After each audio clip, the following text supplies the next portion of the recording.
And we're all live. What's going on, everyone? It's Talks with Kenny. This is episode 60, and we're going to be discussing the war over the mind of the populace. Now, for many of us, we have been taught how to avoid difficult conversations. You know, the typical difficult conversations we were taught to avoid was talking about politics, talking about religion, and for many, you can argue that led to a lack of understanding of these topics. And I think this is why we don't know how to have these difficult conversations in a civil manner is because we never had the skills or the proficiencies to actually engage in these conversations.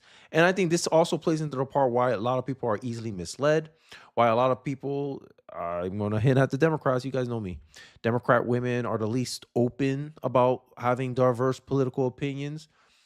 And this is why you can't have civil conversations anymore, right? Because we never had that skill to actually have and engage in difficult debate. And I blame I wouldn't necessarily blame our school system, but it's like a chicken or the egg problem. Like, where did this come from? Where did this idea that you can't discuss like some of the most important issues of our time? I think in the 80s, the 70s, it wasn't like this.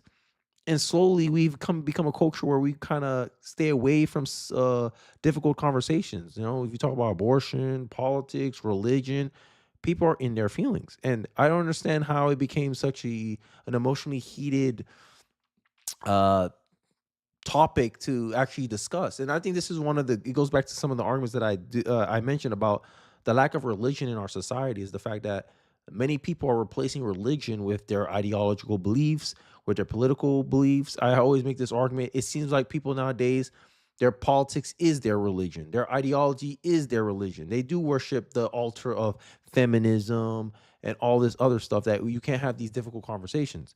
Now, one difficult conversation I think we Democrats really need to have is about their boy Joe Biden, right? So Biden's stuff is tanking. Obviously, he's waning support. He's losing support left and right. Top donors are um, boycotting his campaign.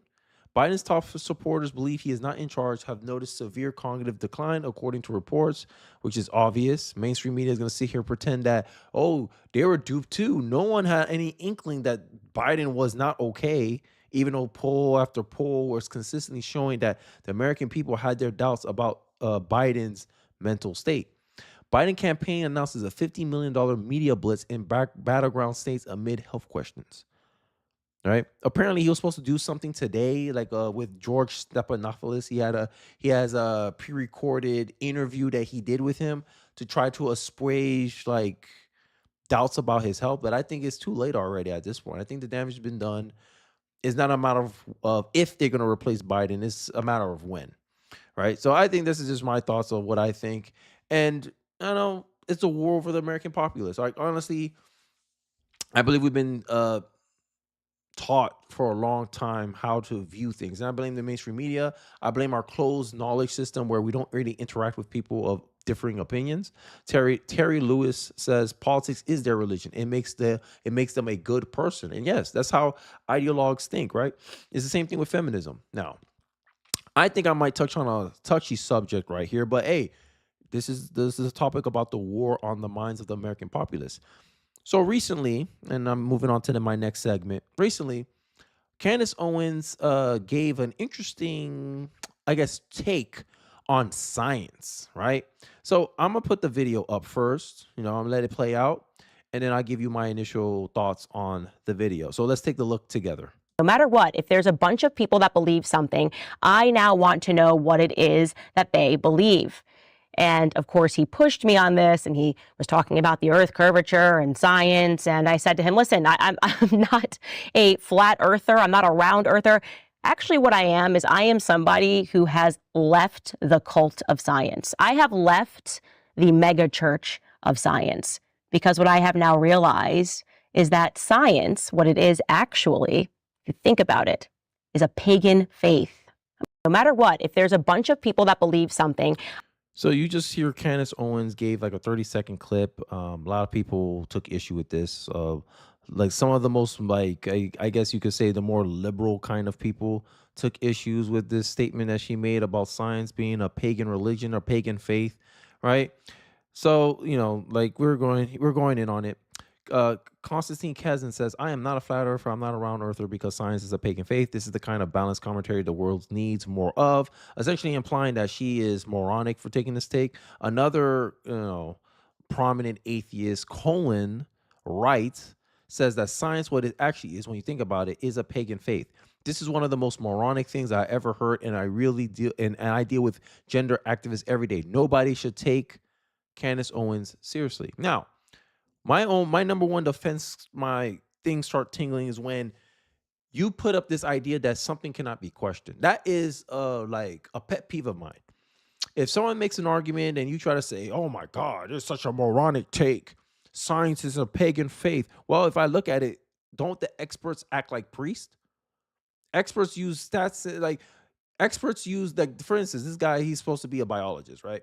He mentioned something about gender activists. Gender activists use science to put forth the idea that there's more than two genders.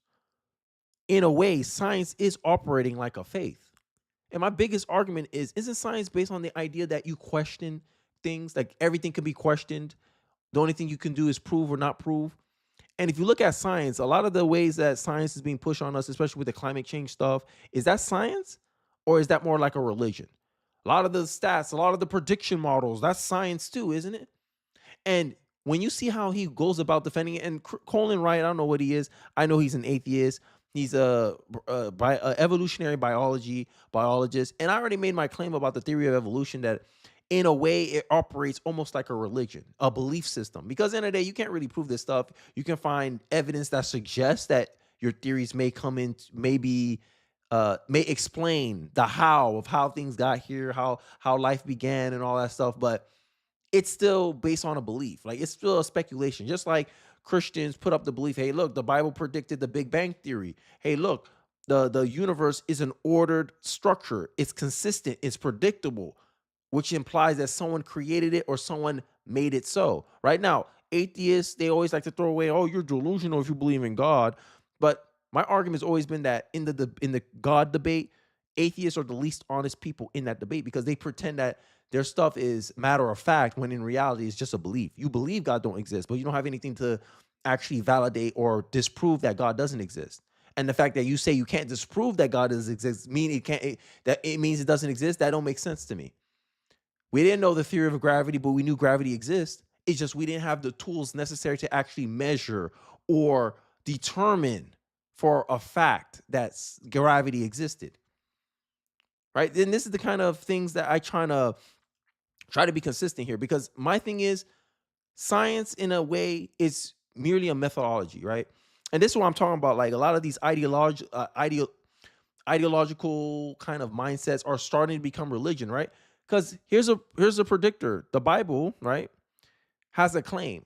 The Bible has a claim that people cannot remove God. They immediately replace him. So that means, people always worried about the zealot's corner. If you don't know what that is, look it up. Is this idea that anything that goes against your beliefs is blasphemous, or you're so deep into your beliefs that you're not willing to see alternative views. And this is the same kind of pattern this Colin guy is expressing. As she using the mind-boggling, amazing technology that science has produced to broadcast her voice message to her millions of followers is truly unbelievably dumb and so incredibly dumb. That don't prove anything. The religion gave us science. So it is mind-boggling that science dare claims or dare tries to prove the existence of God when religion was the source of science in the begin with. Because end of the day, what created science? Science came up in cultures and communities that had a mindset, right? Because they're being conditioned by religion to perceive the world that it is ordered and it had patterns and it's structured, a structured and ordered world. Because end of the day, science can't exist in a chaotic, random world. And this is my argument of why I believe that we do have a creator, is this idea that, hey, like cause and effect means something. It ain't just random. Like if a woman is pregnant, you could safely assume it's a human. It's either going to be a boy or girl. And you know that, hey, that human being has a father and a mother. There ain't this various random situations that happen. Oh, like two women can't have a girl, two men can't have children. Like now they find workarounds, but end of the day, it requires a mother and a father, a woman and a male to produce a child. Consistency is consistent. And we know that every human here was a product of a human that existed before them. Right? And it's recursion. Essentially, it's recursion. This cycle loops over and over again until it gets to a source point. And that's what I call God. That's what many people, this is why creationists and this is why atheists can never really dispel religion. They keep pretending that you're delusional to believe in a God, but you can't explain the source of life without using God. I mean, you can, but to me, that sounds more of a stretch than if you just use God in the first place. That's just my personal preference, right? On one side, we have woke activists saying that science is a white supremacist colonialist endeavor that oppresses and excludes indigenous other ways of knowing. And the other side, we have numbskulls, name calling, like Candice Owens calling science a pagan religion. It's all stupid. Now, I gave my take on this. I said, but science, isn't science about questioning? No. And here you are defending it like a faith. Science has been used to justify many stupid ideas, just like religions throughout history. Replace science in your argument with Christianity, Islam, and you'll see why she made that statement, which is something I think is fair, right? Because imagine this. He said, one side we have woke activists saying that Christianity is a white supremacist colonialist endeavor that oppresses and discourages indigenous other way of knowing. And on this other side, we have numbskulls like Canace Owens calling Christianity a pagan faith. Like, it matches perfectly. And this is what I'm talking about. When you get in this idea of dogma, well, I can't question thou, right? And here's the same guy. Look. And this is where I'm starting to agree with Candice Owens here. I'm not saying that science is a pagan faith, but I'm just saying that, hey, things can be used as a tool to justify lies, right? Like, there's three kind of lies. Mark Twain, one of my favorite thinkers that I like to reference a lot. There are three lies: damn lies, and statistics. Science can be used in the same term. Religion throughout history has been used as a means of controlling the populace. Science is being used in the same window. Look at COVID. Trust the science, right? This is the pagan faith. Like, end of the day, the idea, sorry, I'm going back, guys, if you're just coming in. The idea that just because Candice Owens thinks that science is a pagan religion and you believe there's no logical way someone can come to this conclusion that science is a pagan faith, all you have to do is look at COVID. Look at how science was used to justify all these actions. Look at the fact that the Biden administration was spending millions of dollars trying to disprove the idea that there's only two genders. And this same atheist guy, Colin Wright, right, evolutionary biologist, who he has a motive to defend theory of evolution. All I see this is as a way of him protecting his beliefs. God forbid someone question what I think is right. God forbid someone question my beliefs. Then I think they're an idiot and a numbskull. Typical atheists always have to pretend that they somehow are more intellectually superior than other people. And then they'll call Christians condescending. I never met someone as condescending as an atheist in my whole life. Now, Christians, y'all come pretty close sometimes. But hey, in your book holds you accountable to that. And atheists always love to throw this argument, oh, I don't need a book to be moral. And I say, yeah, you just need a threat of force, consequences to be moral. Right? You need someone to literally have a gun behind their actions and say, you better not step up on the line. While a Christian be like, hey, God don't want you to step over the line, and they're more likely to listen. So this morality argument is baffling to me, right?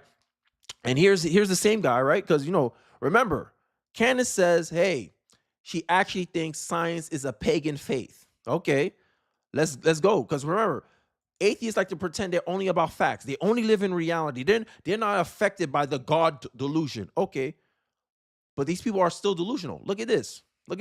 Same guy months ago. What do you best explain the stark contrast? Like, this is his tweet he put out. Holy cow, it's embarrassing to be an atheist sometimes. Looking at these data, only 35% of atheists agree that minors should not be allowed to undergo gender transition procedures. Facepalm. A majority of all Christian denominations and Jews oppose them. Wow. Interesting. So majority of all Christian denominations and Jews oppose minors being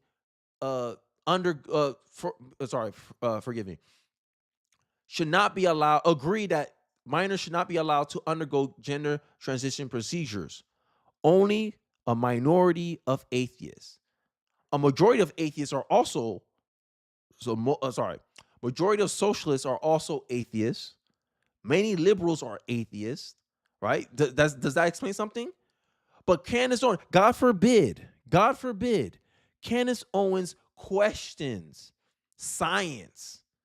Isn't science being used to justify why a young girl should castrate her breast, essentially? A male castrate himself so he can act like a female to fit in some transhumanist belief? Now, they try to dodge this question by saying it's scientism, but it's based on something. But God forbid, Candace Owens, you're crazy, you're cuckoo. No one should take Candace Owens is a numbskull, right? Because atheists, they love their science. That's their religion right there. Science is their religion. But God forbid you equate it to a belief system. Science is good for measuring the physical world. Beyond that, it is a replacement for religion. But that's materialism, isn't it? You only can believe in something that you can observe, right? Isn't that what the scientists say? That's what science is. I only believe what I can verify, what I can prove. If I can't prove God doesn't exist, if God can't, I'm mixing my words. If God can't exist, if I can't prove the existence of God, that means he doesn't exist in the first place. That's the atheist way, right? I made the argument that atheism is actually a belief system. And many atheists disagree with me in my comment section. I say, look, end of the day, you got no solid fact. You can't validate, neither can the Christians. But the Christians, right? One thing the Christians do have is, hey, a lot of things they say in their book, it comes true. Now, the atheists like to poke fun about the stories, but the stories are merely an illustration of how God wants you to operate, what an example you should be to the world. Highlighting how if you violate these principles, bad things tend to happen. Sodom and Gomorrah. Hey, that's a story I think we should be paying attention to as Americans, right? Like we just experienced Pride Month. My God, Pride Month is the best illustration of Solomon and Gomorrah, right? People out here, no care for innocence. You exposing children to all this, this. Oh my God, I can't even say it.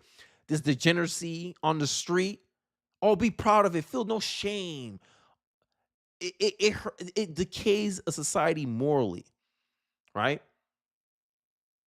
And he said, "Yo, I destroyed the country. Don't turn back. Don't look back. Because if you look back, there was something that you actually liked about that society, right? That's an illustration of God's story about Sodom and Gomorrah, and we're about to learn the lesson of that if we continue down the path, right? We treat children like commodities now. We let minors get gender reassignment surgery, right? Let them pretend they're the girls and they end up still killing themselves at a disproportionate rate. Women to male transitioners have a higher rate of suicide than male to female transitioners, but end of the day, their culpability for suicide is still the same.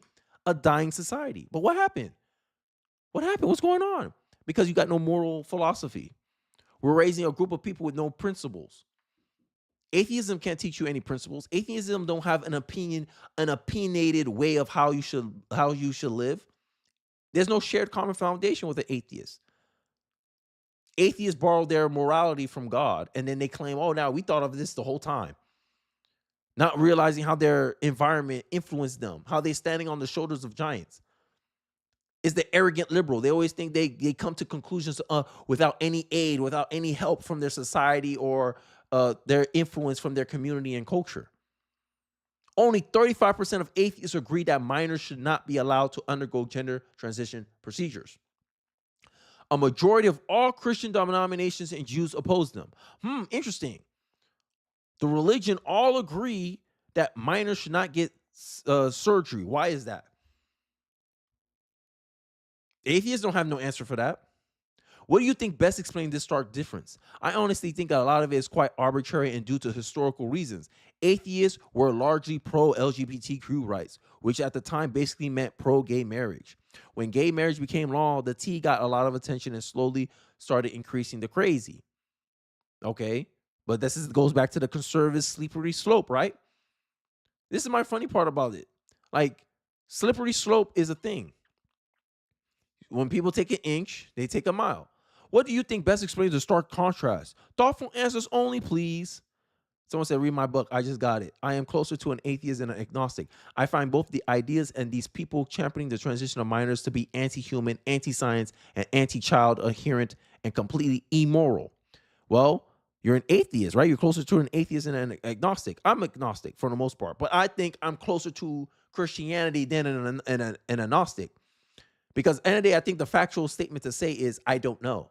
But I do know one thing. Christians are more honest about their position. Christian says, I believe God exists, and here's why. The Bible predicted, essentially, the Big Bang Theory, and science just corroborated what was already stated by the Bible. The Bible says that God made them man and woman, and science validated the fact that, yeah, there's two chromosomes, XX, XY. And this proves that, yeah, there's only two genders. Right? So the Bible has some claims that it made, and it's been validated by science. Because essentially science was created out of religion. The Roman Catholics, essentially, they produced science because they had to believe that, hey, we want to prove God's work. We want to understand God's world. That early assumption, that early predisposition to viewing the world is what created science. And now in this society, we see science as two separate things, a separate distinct thing from religion. Right? And then this goes back to my point why I think I agree with Candice Owens on her take here, is the fact that science is essentially a branch of religion. That's essentially what it is. Now, there's a quote I wanted to share, not a quote, but Steve Harvey made an argument that I found pretty funny about the atheist. So let's take a quick watch together, give my voice a little break. Do you believe that only people who are religious are ethical and moral? No, I just believe if you don't believe in God, then where's your moral barometer? That's just me talking. I You can understand believe what you want to believe, Yeah. but Wait, well, if you're an atheist, you're basing your goodness and morality on what?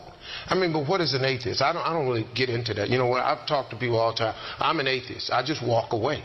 I don't know what to say to you. Well, an atheist is someone who doesn't quite believe that there is somebody out there, some God out there. Well, then to me, you're an idiot.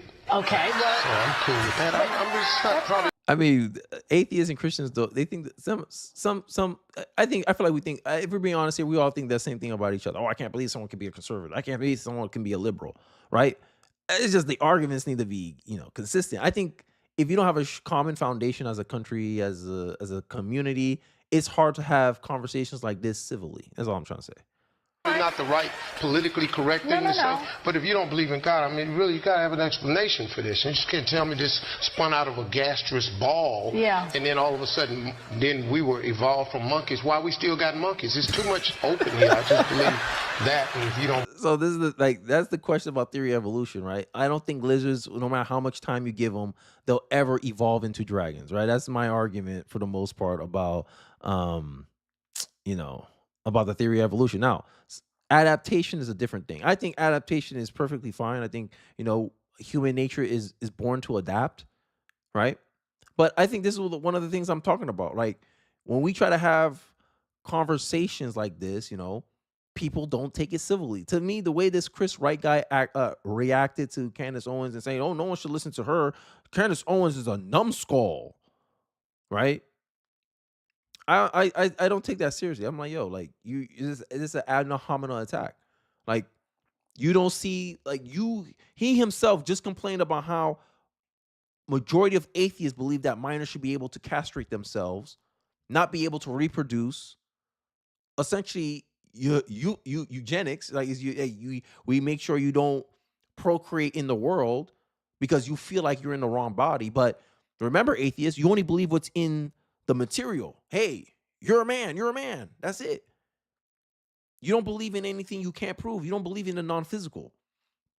So if someone said, I feel like a woman and I should be allowed to castrate myself, and then you have to address me as a woman, how does a majority of atheists believe that to be true when their whole premise, their whole ideology, their whole faith is centered on the fact that you only believe in what's physical, what's in the material world?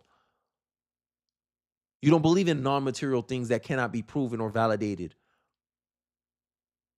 How can someone validate to you that they're actually a girl? Feelings is the non-physical thing. Yep, majority of atheists believe that, but they don't correct that contradiction. And then when you say, hey, look, I think atheism is a belief system, they're ready to fight you. They're ready to tell you how nonsensical, how idiotic that is. And I feel like we also rehash old arguments as well. All right. Old arguments, let's see. Here it is. Here's a quote, because I was looking for this. This Thomas Sowell quote. One of the most painful realities of our time is how long a political lie can survive, even after having been disposed of years ago or even generations ago. Socialism. Socialism is a big political lie that has been disproven. Every attempt at socialism, look, every attempt at socialism has ended in disaster. Every socialist says when the socialism failed, this is always their cop out. That wasn't real socialism, but you somehow know what real socialism is. The last guy that tried socialism, he thought he knew what real socialism was too, and he failed to do it. So in a way, when these people are playing these games of, hey, every time socialism work, we want to say that's socialism, but then the so-called socialism that work, the people say, no, we're a capitalist country. We just have social programs invested in it. So it's a hybrid system. But we never tried pure capitalism before. I think we did. I don't know, early history. I probably got to do more research on that. But people, because in the day, people always ask, what's the importance of learning history? You get to see a lot of these things that we think are new ideas are actually stuff that already was existing for a long time. So Jordan Peterson highlights something. He said, I don't understand why people hate Marxism this much, man, according to, Dr. Jordan Peterson. Do you have any idea how many people that Marxist utopians tortured and killed? Do you know any idea how bad Karl Marx was and how envious and Luciferian his ideas? How can you ask such a question? Here's the proper question. Given that communists had a death and destruction far exceeding that exceeded that of the Nazis, how can anyone still apologize for or justify supporting that ideology, which is true? We demonize Nazis day, night, left, center, up and down, rightfully so, for killing, almost trying to ethnically cleanse a group of people. But Marxism, communism, the ideas that led to millions of people's deaths, people are still trying to parade it as if it's a good idea to try again. Oh, no, it wasn't done right. I'm going to do it the best the next time. Hell no. And I blame all this political domination in the education system. You got college professors who are advent socialists, advent communists. But these ideas don't work. They've been proven. They don't work.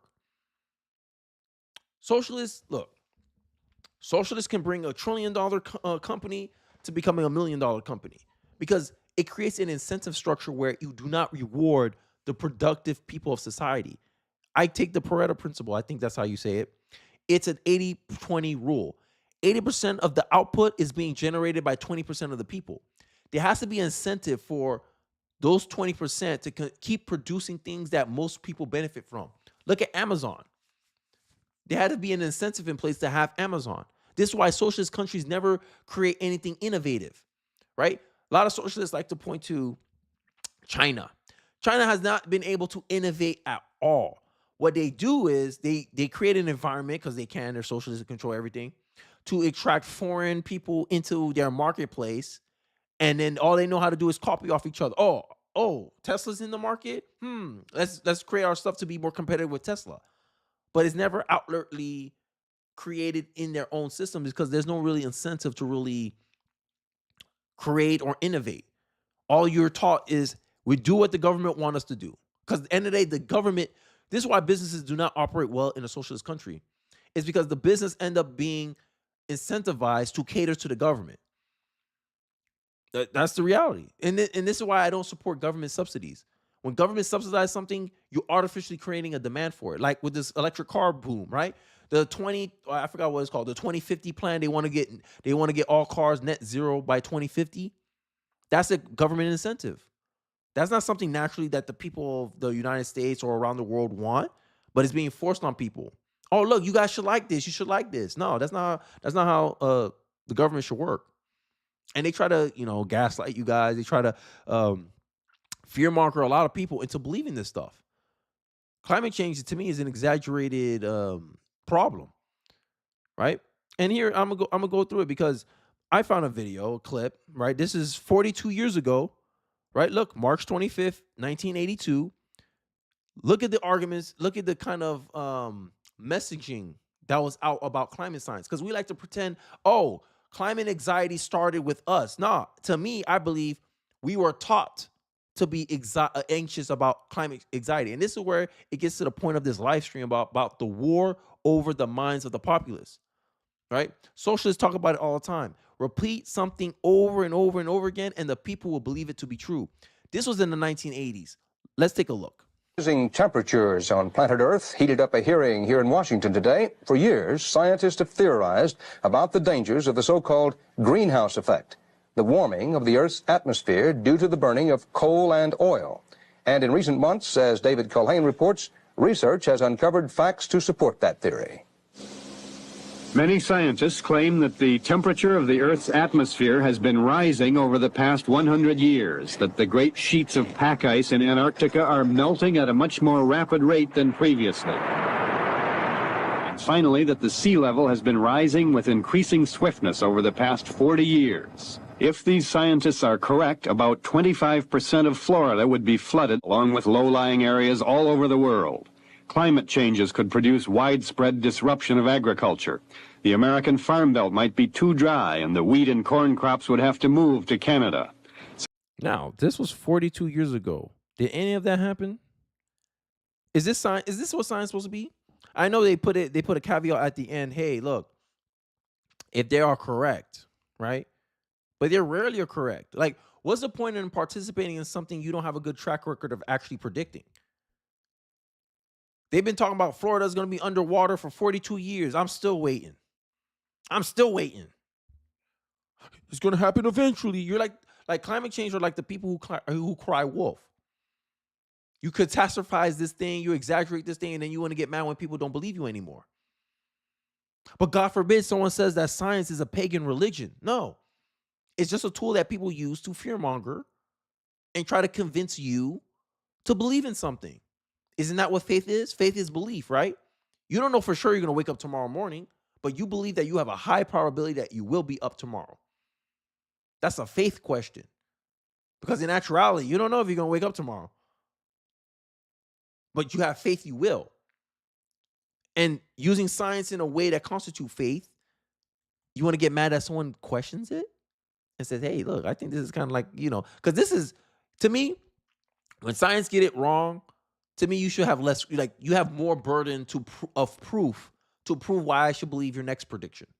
But climate environments, they haven't succeeded in one of their predictions yet. Oh, 2023 was the hottest year ever. And you look at the numbers, it was 0.2% hotter. You say, oh, so I'm supposed to be scared off 20% of a degree? That was the hottest year ever? But God forbid you say it's an exaggerated problem and they'll call you a science denier, aka blasphemer. You like the way people are reacting to their beliefs or their ideology being questioned is the same way that they accuse religious zealots of calling someone blasphemous because they said something mocking their faith. Candice Owens did the same thing, and people who are scientific are having a similar reaction, calling Canace Owens, oh, shut the F up, telling her be quiet, calling her names, like the Colin Wright guy I just showed you, evolutionary biologist, but she's a numbskull. Oh, look at all the things science has done to you. Look at all the good societies that religion has created.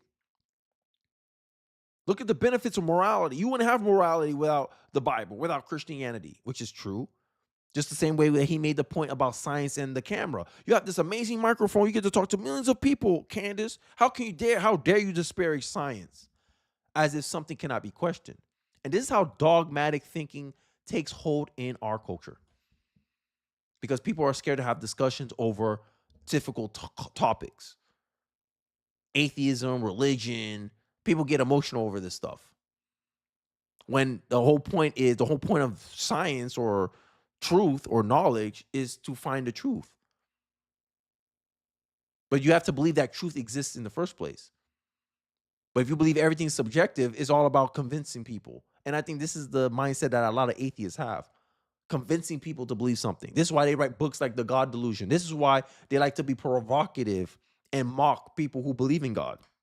Richard Dawkins started that. Nothing of substance in his book. I read The God Delusion. Nothing of substance in there. Just making fun of people, straw manning. And then I hear he runs away from some of the top Christian apologists in a debate. He never wanted to debate this guy because he called him a name one time. Wow, Richard Dawkins, you're mad that someone called you a name, but if I read your book, you're mocking anybody. You're mocking everyone of who believed in God, Christianity in your books. But you get mad when someone calls you names, Richard Dawkins, and now you don't want to debate the guy? Like cowardice. And it's hubris too. Like a lot of the atheists come across as intellectually hubris as well. For the most part. I'm generalizing because I believe it's generally true. That's all I'm trying to say. If you're not like that, you're an exception. All right, but let's continue with the science, the climate change. Because the climate change, the green religion, as I like to call it, it uses science to push its message, right? Just like you want to call Islam a radical religion. Science, and many people interpret science in that same zealot fervor.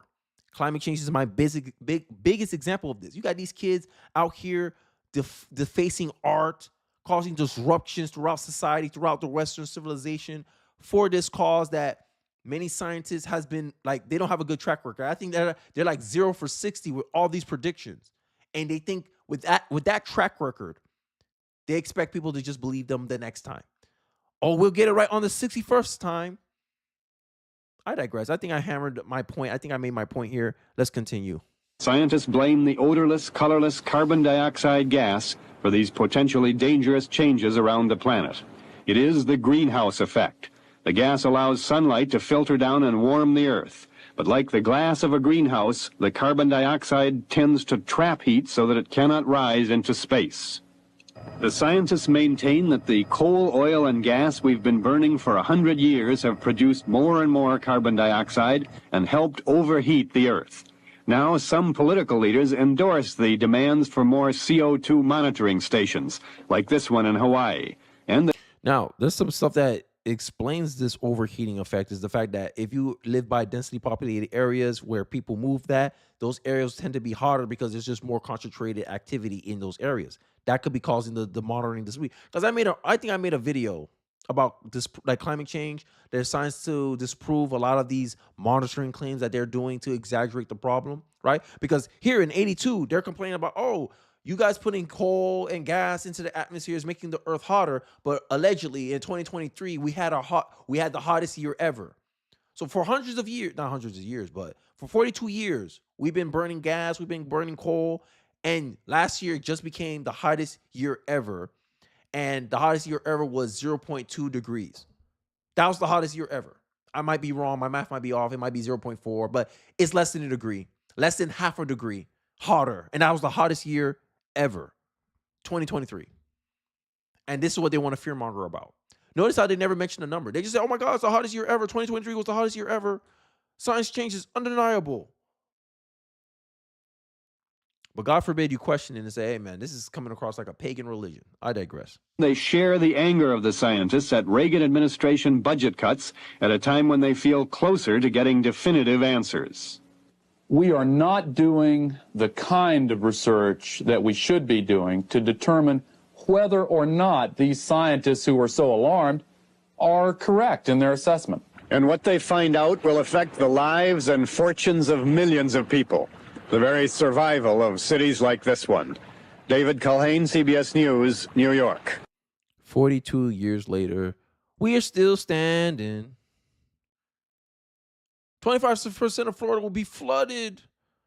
Oh my God, we need to do something. We need to pay for something. Fighting this is psyop. That's a good word. That's a good word for it. And now look at us, young people, my generation, Gen Z, climate anxiety. People are scared to have children because, oh my God, the earth's not going to be around for 12 years. You got Greta Thunberg, how dare you, appealing to emotion. And you see how like desperate these people are to get you to believe in their zealotry, right? They use children. Oh my God, we're not going to leave behind a good future for these kids. Oh my God. How they can live with themselves, right? In 1979, I created the Department of Education. This is Jimmy Carter, if I remember correctly. Since then, America went from the first to the 24th in education. Right? So is education, what is the purpose of education? I think that's something that we always ask ourselves. Is it to teach people how to be, to instill a common foundation, to have a vigilant and knowledgeable people, right? People who oppose government-ran healthcare are poorly educated. Who runs the education system? The government. But you want the government to run healthcare. Like they're not going to poorly run that as well. We see examples of it in the UK. Now, UK people come in and try to say, oh, my healthcare is not that bad. It's not as expensive. But in America, the doctors are incentivized to, for the most part, do a good job because they're handsomely paid. So we attract the most competent, the most efficient, the most talented people for those jobs, right? And we have control over our healthcare, like for the most part. If I want to keep my kid alive, no one's going to tell me to pull the plug unless I make that decision. In the UK, you don't make that decision. The government make that decision whether they unplug your kid or not. There's numerous examples. And this is a war over the minds of the American people and Western societies all over the place. I just found out that UK had an election where I think the Reform Party is what the Nigel Farage is part of. And I heard they got what? They were the third place. They had the third most votes, and they only got 5 seats. And the party that finished fourth got 64 seats more than Nigel Farage party, who finished in third. How you got the third most votes, but you only get 5 seats? Democracy, huh? And when I saw that, I say, I'm kind of glad we only got a 2-party system. As much false as it, and this is the funny part. This is something that I think in politics we need to become more comfortable with, is ideas always have a trade-off. They always are good about it. There's always a bad about it. A parliamentary system is not a good system in my view. I'd rather have the 2-party system. I know people gripe about it, but that's the trade-offs. Because the fact that you got all these people, they can like undercut you. They're like, okay, F it. We're going to take team with this guy, like they're doing it in France right now, dropping out. Hey, we want you to drop out, because we can't let this guy win. And the will of the people gets too dispersed. It's either, you're dead or you're alive, right? You're either more dead than you are alive, or you're even more alive than you're dead. But when you have all these options, the vote is too spread thin. And I believe that in the UK election, not a lot of people participated in the election. 80%, I think 80% of the UK population didn't participate in the vote.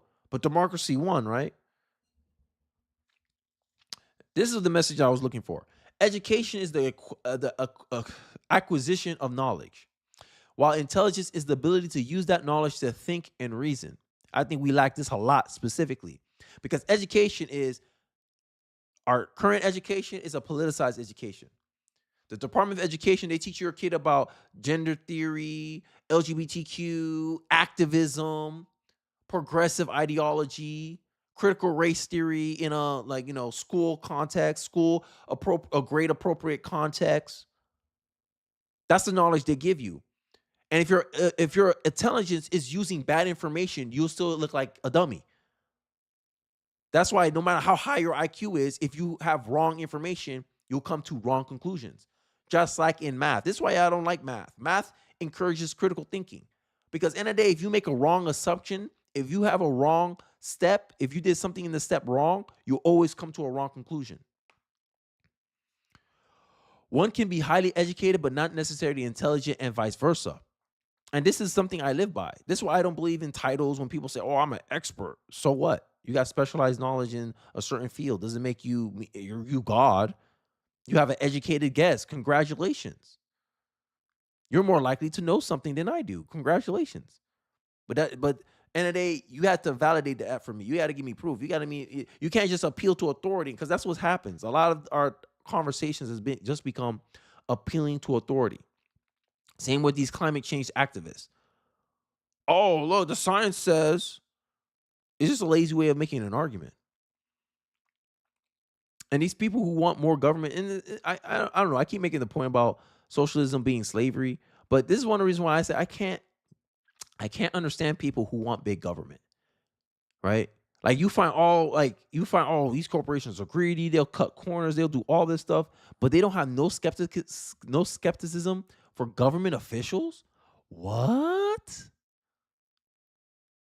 A war over the minds of the American people, not American people, but the populace, the Western civilizations, everyone around the world.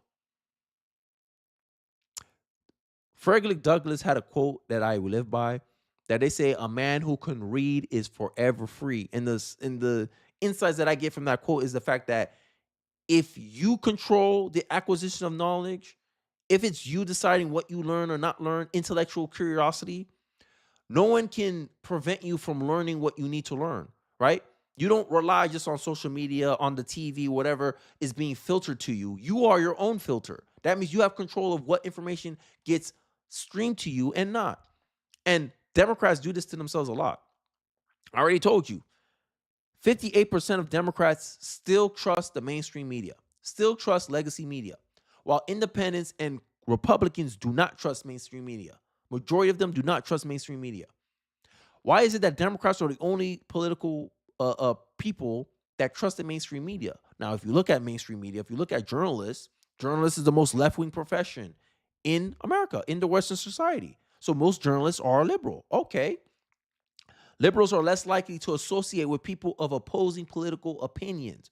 Oh, that's interesting.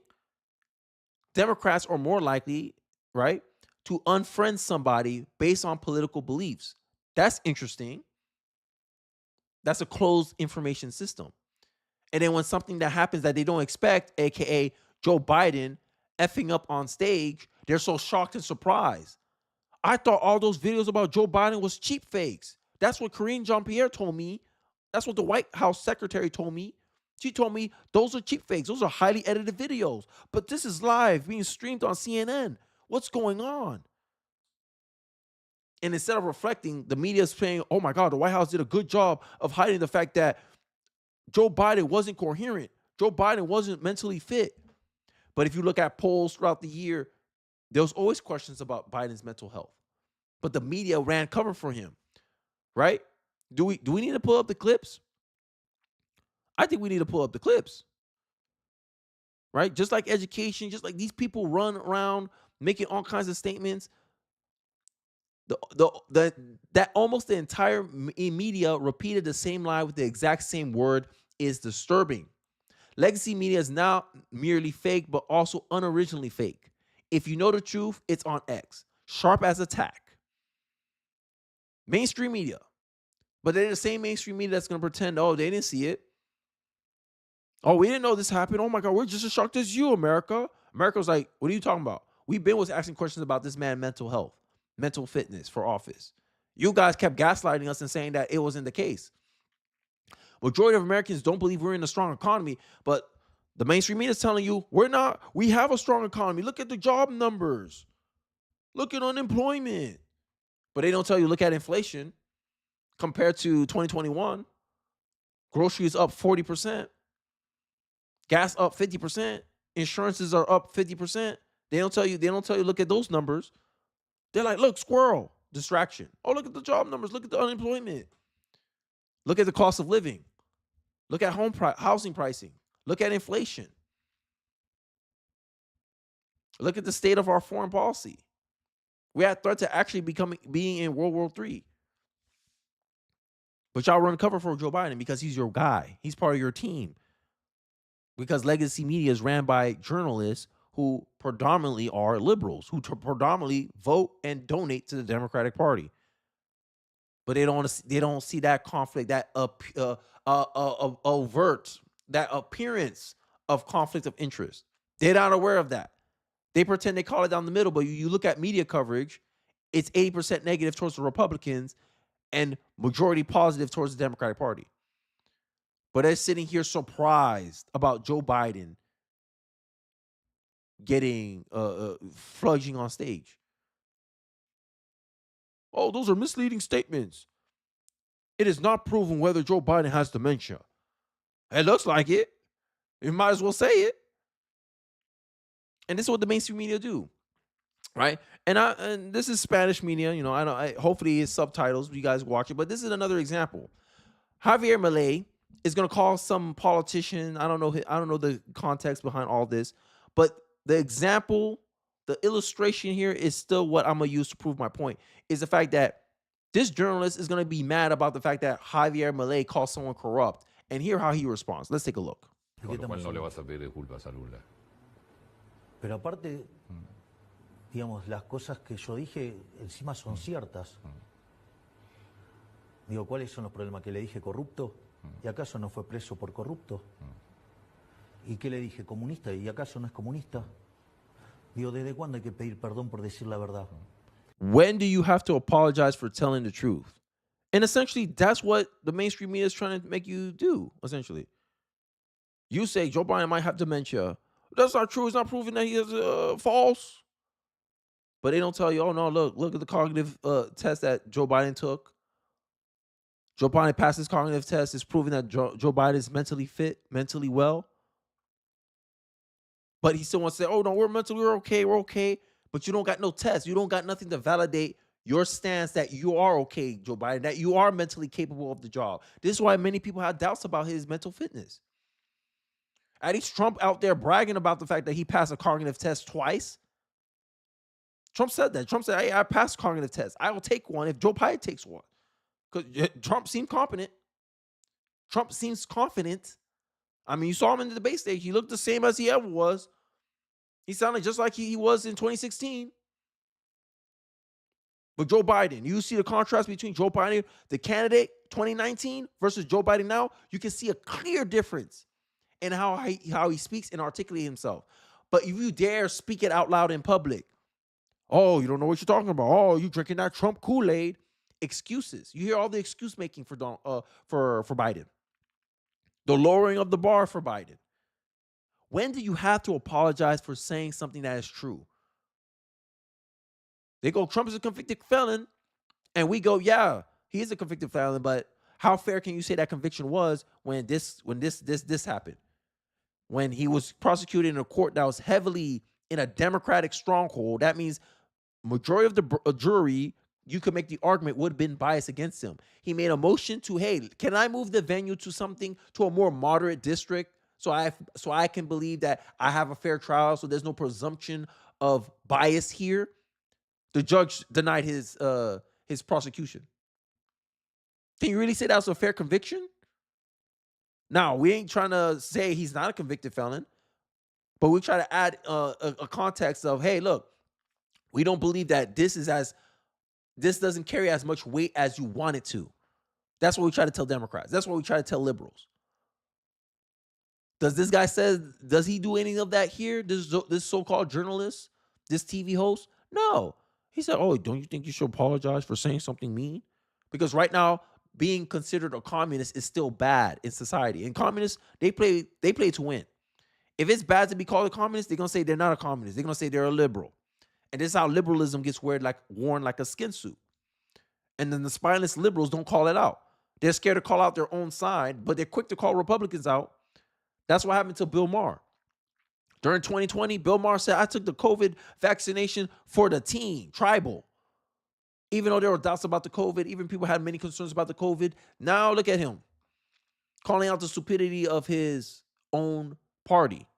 But to me, I feel like it's too late. I'm like, yo, you let the baby get away with too much, right? It's like a toddler. You let the toddler do whatever he wants up to a certain age, and then now you want to start putting discipline on him. Now you want to start correcting him. The toddler's going to look at you and be like, what are you doing this for? You never did this before. Now it's a fight because the toddler's like, yo, the kid, or AKA the party, is used to you treating it a certain way, and now you switch up and change, which is uncomfortable. People don't like change. This is why the Democratic Party and many liberals are so angry at the fact that Joe Biden is getting so much coverage. The whole week, I never hear a single negative thing about Donald Trump this entire week since the debate. It's all been about Biden. All been about the Democratic Party. And the Democrats are not used to this. They're like, yo, media, you only used to do this to Republicans. Why are you doing it to us? When you get special treatment, equality feels like oppression. That's what the Democratic Party just finished figuring out. The media, people in the media, is conflicting with many people in Biden's administration, at least, in the White House, at least. And this is why I say, yo, the pressure keeps building. This is why the story is not going away. Donors are threatening to pull out their money. I already showed the story about the heiress, Abigail Disney, talking about she's not going to donate to the Democrats until Biden drops out. Imagine that. Other Hollywood mega donors are saying the same stuff, that they felt like they've been bamboozled. You bamboozled yourself because you didn't want to consider what the right was saying. You didn't want to hear another perspective. Oh no, CNN, MSNBC, all these left-wing news media said the exact same thing. This is what I'm gonna believe. And then the truth smack you in the face. Because you're hurt more by reality. That's the reality. Liberals like to argue and think about an imagination of what they think something is instead of the reality of something is. Especially if that reality goes counter to what they want to be true. And this is what this guy is saying. Hey, is your guy corrupt? Negative term. Oh, I don't like the fact that you frame my guy negative like that. I don't like that perception, the framing. Can you apologize for that? No, is it not true? Your guy's a communist and he's corrupt. He went to jail for corruption, didn't he? Why should I apologize? Common sense. But liberals mad. I digress. O estamos tan enfermos de corrección política que a la izquierda no se le puede decir nada, aun cuando sea verdad. Es como, no sé, ¿cuánto medís? ¿1,90 m? 1,87. 1,87. Che, Antonio, me dice 1,87 m. Y como vos no te autopercibís de 1,87 m, entonces te tengo que pedir disculpas, discúlpame, digamos. Nada. Digamos, son situaciones diferentes. It's a different situation. En el fondo es lo mismo. Lo que pasa es que lo estoy llevando a un ejemplo ridículo. Digo, para que vean lo ridículo que es. You're not going to apologize to Lula. I don't know who Lula is, but apparently he's a corrupt communist. This is the difficult conversation I'm talking about, bro. Like, you can't just call a spade a spade. Hey, black people, you're 13% of the population, but you commit almost 50% of the crime. You're racist. This is what it is. But it's the truth, though. And we should have civil conversations to find out what is the biggest contributor to that outcome. Is it racism? Or is it the behaviors of the community? And if you do a trickle down of effect, hey, look, single motherhood seems to produce this result a lot. The black community has the largest share of single motherhoods in its community. Could that explain why there's such a high crime rate in the community? People say, oh, look, the reason why black people commit so much crime is because of poverty. Hey, look, there's another correlation. Single moms have a higher propensity to be in poverty than married couples. Many people on welfare are single mothers. Very dependent and reliant on the governmental system. And these systems, these places that have a high concentration of Section 8 housing, single motherhood, they seem to produce high crime rate areas. They seem to have the highest rate of crime. There's a correlation there. But we don't want to investigate it any further. We just want to, oh, no, it's racism. It's systematic racism. It's the racial wealth gap. Another interesting conversation you could have been having, but you want to make it about race. You want to react emotionally. Hey, half of the black community is under 30 years old. We're the youngest rate. On average, black people have the youngest age on average compared to other races of people. Usually, generally, older Americans make more money, have more assets, more investments than younger people. So if black community has a community that has the average age younger than the white community, wouldn't it make sense there'll be a wealth gap? But is that ageism now? But you can't say it's racism, because if I remove race, the disparities are still there. The wealth gap is still there. Black men ain't going to college at the same rate as black women. That could cause a disparity too, because allegedly there's a correlation that if you have a college degree, you have more ability to earn a higher income. I think that's changing now in 2024, because I don't think that's the case anymore. But this is some of the arguments that you can have to disprove the idea that it's because of racism that black people are disproportionately in jail.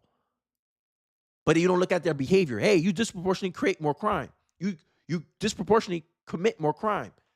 And you victimize each other to a point where the black community, black people are overrepresented as victims of violent crime. But here you are crying, oh, I think you should apologize for saying something so racist. Craziness. The craziness. But yeah, I digress. I think I made my point very candidly about, the control over the American mind, not the populist mind, right? Because I think I just want to do one more video. I think I prematurely wanted to call off the video because I don't know, I haven't been feeling good, but I kind of want to make a point here about inequality, right? Inequality, because that's the main focus. Like, this is how a lot of like Democrats, socialists, communists, a lot of their ideas are based on inequality, how to tackle inequality. Right? Oh, sorry. I am struggling right now. Okay. So Larry Elder has an interesting video that I want to highlight here. And it's about where socialists get wrong on inequality. And I think it's a very valuable video that we all should watch because Bernie Sanders is very popular. If it wasn't for the fact that, the Democrats kind of rigged their system, Bernie Sanders could have been the one running against Donald Trump twice. But he failed every time because the party was like, yo, this guy's too extreme, even for the Americans, right? Because that's the path that the Democrats are slowly going towards, socialism. Centralized government. They think the government knows what's best for you. Government should control job opportunities. They should discriminate against people for other groups of people because they have unequal outcome. Right? There's not enough black engineers, so we need to discriminate against white and Asian engineers so we can get our representation numbers up. But if you ask them to do that for the NBA, they won't. NBA is 78% black. That's not very representative of America. But you won't hear them saying we need to discriminate against black athletes to get more white athletes in the NBA. You don't hear that. But socialists love to talk about how, the world's inequality. Oh my God, inequality. Like inequality isn't natural. Let me know in the comment section. Has there ever been a society where equality was the norm? I'd like to hear your thoughts on that, because even amongst people of the same skin color, you don't see equal outcomes. My outcome is extraordinary for the black community. But if I was born Asian, it'll be the rule. The average income in the Asian community is like 6 figures. Indian community, 6 figures, well over 6 figures. I would have been known as a rule. But in the black community, I'm known as above average because the average income is what, 50, 30K. On the high end, 75K. Most black Americans are middle class. But there's this narrative that we in poverty. Inequality is only what socialists want to focus on when they want to make people feel discontent with a society. Because at the end of the day, people can accept inequality if it's rational. Hey, you ain't going to have the same outcome as LeBron James when it comes to basketball, because LeBron James is really good at basketball. You're not really good at basketball. That's why he's almost a billionaire playing basketball, and you're not. People can accept that inequality because there's an explanation for it. This person is an electrical engineer and you're a janitor. Even though you work the same hours, he's going to make more money because his skill is more highly valued. People can accept that inequality. But socialists don't really do a good job marketing this inequality. And this is where they get and here's what they get wrong about inequality. Let's take a look. Bernie Sanders. It is not acceptable and it is not sustainable that the top 0.1% now owns almost as much wealth as the bottom 90%. Now, Let's talk about my point here about the LeBron James point. LeBron James is good at basketball. People value his skill. This is why he gets paid $1 million while you go play basketball for free and no one will pay a cent to see you play, right? Inequality, right? But let's explain it. He's complaining about how almost 1%, actually 1% of Americans, the top 20 owns almost 90% of the wealth, 10, 20, 80% of the wealth, right? He's complaining about that. Look at the impact of what impact did it had in society.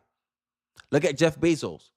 Do you have more impact on society than Jeff Bezos? His product is universally used all around the world.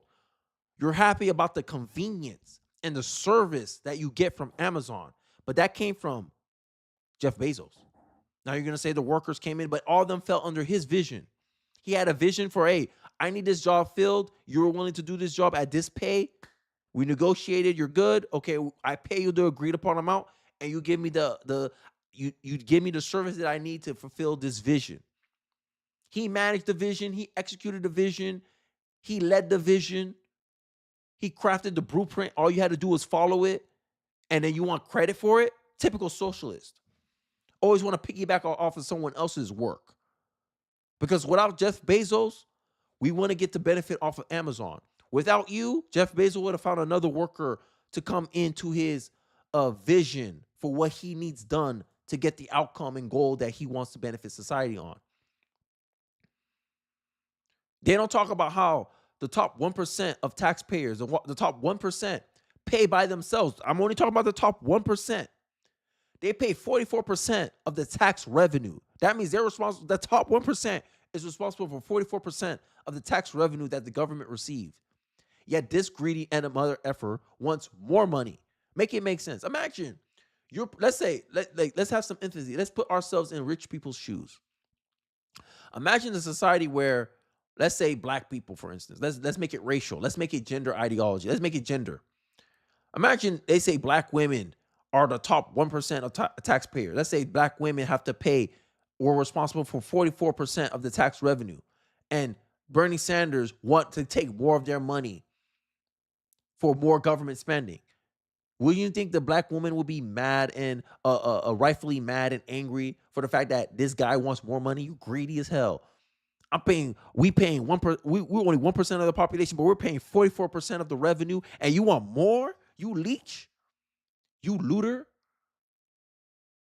And they had the audacity to call capitalists pigs.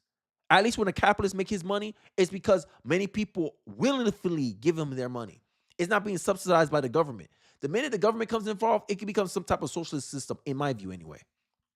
That's why I don't like government subsidies. Because then these socialists pretend, oh, look at Tesla. The Tesla's only valuable because government's been giving tax credits towards it, been giving subsidies, been living off the teeth of the government. When many businesses in capitalism has been able to do stuff based on the fact that people wanted their products and services, and they got paid good for it. Billions of people appreciate and love the Amazon product, and that's why Jeff Bezos is a billionaire. But the government is going to sit here and pretend that it's entitled to more of Jeff Bezos' money. Imagine that. Imagine the government's out here trying to take 50% of what you earned. They didn't go to school. They didn't go through the toils of learning that skill. They didn't go through the work hours. You pulled overtime, and the government just takes 50% of your money like that because you hit a certain arbitrary amount of money that they think is too much money. What if the government randomly woke up and said, it makes $70K a year is too much money? People will be mad, but we're happily fine when Joe Biden says, I'm only going to tax people who make more than $400,000. That's less of them. Imagine you only tax the top percent of society. They only contribute 44% of the tax revenue. So eventually, because at the end of the day, desire is infinite, but your money, your resources is finite. Eventually, the government is going to overspend that money because they did it already. They have a track record. This is why government is rewarded for its failures. They spend way more money than they produce already. And you think letting them tax the wealthy is going to fix the problem? No, it won't. They'll find a way to spend even more. They'll find a way to spend even more of that money.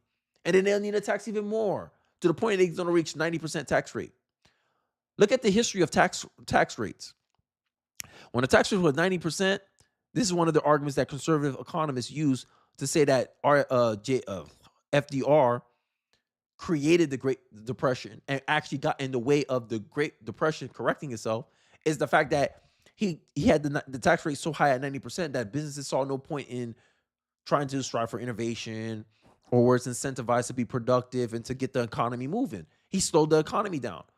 He put it on lock. And he was angry. The business didn't want to spend their money. They didn't want to put hiring any people because they're like, what's the point of making all this money when you're going to take 90% of it? I'd rather sit my butt home. I'd rather just play in a tax bracket I feel comfortable with. My potential is $200K, but he's going to tax me 90%, man. I'll work about $50K and I'll take the rest of the days off. That's the incentive. Show me the incentive, I'll show you the outcome. But socialists don't seem to understand that. Oh, you telling me I'm going to bust my butt, work as hard as I can, contribute more to the bottom line for the village, and everyone gets equal payout? F that. I'll just play to the lowest common denominator. We'll play towards the bottom. And then wonder why socialist countries always devolve into having to use force, the threat of violence to get people to go work. And then when I say socialism is slavery, liberals, communists, progressives want to get mad. I digress. When you hear the rich get richer and the poor get poorer, they often do so by households. Here's the problem as explained by Thomas Sowell. You quote disapprovingly this assertion in the Washington Post. The incomes of most American households have remained stubbornly flat over the past 3 decades. Now, I say you quote that, and then you go on to demolish that. Would you demolish it for us, please? That statement, as it's made, has some semblance of validity. But the problem is you're talking about households rather than about flesh and blood human beings. And one of the real fallacies that runs through a lot of talk about income is confusing statistical categories with actual flesh and blood people. Households are of different sizes. They vary over time. They vary from one group to another. They vary from one income level to another. So, for example, there are 39 million people in the bottom 20% of households and 64 million in the top 20%. So you're saying, yes, 24 million additional people do tend to have more money. The household thing is really a tip-off, I think. Whenever I see somebody quoting household income, he's trying to make things look bad. You know, it's as simple as that. All right. Yes. Hey, there's 3 kind of lies. Damn lies, lies, damn lies, and statistics. That's lying with statistics right there. You try to give an appearance of something when if someone asks some, probing questions, your whole narrative falls like a house of cards. And I think that's what's been going on in our public discussion. And that's why I say it's a war over our minds, right? This is why they hate people questioning mind. This is why the mainstream media, left-wing media, and these articles, new outlets says, oh, doing your own research can lead to misinformation. AKA you obtain information that makes you skeptical of our narrative, our beliefs, our propaganda. This is why many people are calling journalists propagandists. Many people are saying that, hey, the media is creating a situation where they're intentionally dividing the American people. It's a war over the mind of the populace. And this is why you can no longer be just a low information voter. You can't just be trusting of the mainstream media filter. This is why there's such a call to resist the mainstream. Because we've been conditioned to come to certain conclusions. We've been conditioned to give something an appearance of authority because some expert said that. That's a fallacy. Just because someone has an authority in a subject doesn't that necessarily mean they're right on it. They still have to provide evidence. They still have to give validity to their claims. They can't just be like, oh, trust me, I'm a biologist. There's more than 3 genders. I'm a biologist. You should be skeptical. Like, hey, look, that's not information that I commonly grew up with. Look at the reality. How can you explain this? Oh, no, I can explain. And it's in a if someone feels like they're in the wrong bodies because their brain could be a different gender. No, it don't make sense for me, bro. Nah. This DNA spawned a male body. There's no such thing as a female brain in a male body. Make that make sense. Jordan Peterson, a psychologist, made a interesting claim about how people are attributing or conflating personalities with gender traits. So when they say, "Oh, I'm a female. I have a female brain, but I'm in a male's body," it could just be, "Oh, you're just a more feminine guy. You're probably a more shy guy, less confrontational guy." That's a personality thing. It's not a gender thing. Just because your personality is more general with females doesn't make you a female. But this is what we've been going. This is what we do now in our society now, because we've been conditioned by the Department of Education, who jump on the latest and trendiest things. They're teaching your kids about LGBTQ rights, gender affirming care, correct pronouns, CRT. They teach your kids about racism, all this stuff to make them feel like a victim. And then we wonder why our kids are so political, why they focus on activism, why they're so naive about the world, why they're so open to socialism. Because I believe many people's minds are conditioned to believe certain things. And this is why I think they're scared of critical thinkers, especially liberals. They don't like their beliefs questioned. They think about the sovereign individual when no one is ever born by themselves. You are a dependent individual that leaned on your community to help you and support you until you got to a point where you could sustain yourself. And how do you pay back your community? By saying, I have no obligation to you. I have no duty to you, family, community that helped raise me, protect me from the elements, kept me alive until I was at a point where I could be on my own. But you're a sovereign individual. But as a conservative, you agreed, hey, look, I have a duty and responsibility to contribute to the community that helped me due to obligation. Liberals they don't believe in that obligation. They believe that it's supposed to be consensual. When you were born, it happened without your consent. You could take yourself out, but you're not taking yourself out. But you feel like you're not obligated to anybody. I think that's why liberalism never really catered to me too much. I grew up with honor thy mother and thy father. Honor the community that brought you up. Because at the end of the day, you were a liability for a good 18, for some of us, 25 years before we got to a point where we could sustain ourselves. And how do we pay back the previous generations for creating a situation to where we had numerous opportunities, right? They raised us with values, because that's the biggest privilege. It ain't your race, right? It's the mindsets and ideas that your parents pass on to you, right? That's why fatherless homes has such a pattern of destructiveness, because the father is usually the one that instills discipline in the kids, that usually prepare the kids for the world, that teaches them the importance of discipline, perseverance, grit. You usually get that from your father, because that's usually what it takes to make it in this world, especially in a competitive environment. He teaches you how to embrace and accept that. But I don't know. I think I've been rambling a little bit too long, guys. I hope you enjoyed this live stream. I hope you guys enjoyed the weekend. I hope you guys have a good weekend. I appreciate you guys watching to the end of the stream. Don't forget to like the stream on your way out. Let me know what was your favorite segment of whatever I was talking about. I'll see you guys on next week. I hope you guys have a good weekend, and peace.